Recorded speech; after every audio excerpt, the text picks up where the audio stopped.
Hey, what's up, everybody? Onepeg here. Still fighting some laryngitis, but, we do what we can with what we got. Today, hotfix number 68 started at 8:30 a.m. my time about a half an hour ago. The servers are going to be down for about 3 hours. In the patch notes, though, they talk about a bunch of different bug fixes, mainly cosmetic-related stuff or just weird stuff like Din of Darkness doing damage to party members when they got revived. Cosmetic stuff like Spectral Knight and Banshee. Pathing issues with the Spectral Knight could leave the boss room. People were, trying to get him to path out of the boss room, then locking the door so that when he went to path back, he couldn't get through, which allowed them to just cheese him. And there's some other cheese mechanic fixes, like the golem not being able to hit people when they stood on certain pieces of geometry, things like that. But the big changes are these. Improved usability of Dungeon Express, where we're going to get a little bit more time on the Expressman to hand him our gear.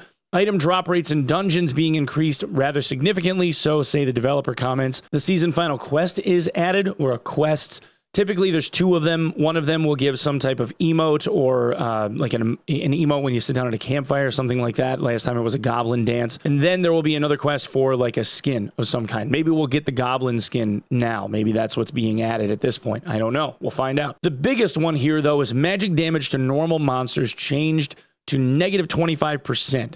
Now, I don't think that means what it looks like it's reading on paper. I think this has to do with magic damage resist of the mobs. Mobs, normal monsters, have a 5% amount of magic damage resist, or did. I think this means that it's now negative 25% magic damage resist instead of 5%, which means that we should be seeing casters doing significantly more damage to normal mobs. So like a wizard trying to clear out monsters doesn't have to do 2 separate volleys of magic missiles on an elite or a nightmare quality mob in order to be able to kill it.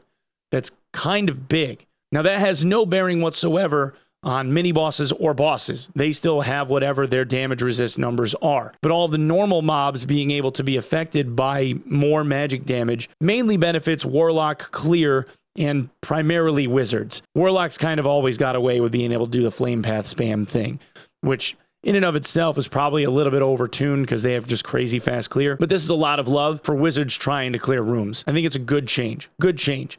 Now, this obviously comes on the heels of SDF's large comments that he's been making about how he wants to modify the game. We have significantly revamped the drop rate of items to give more incentives for players to go down to the lower dungeon levels and to enter the high roller dungeons to match the high time and risk investment. Monster and chest drop rates have also been improved across the board. High roller bosses in special rooms now have a separate drop rate for artifacts to make it easier to target those items. So this is part of this large paradigm shift, the start of it anyway.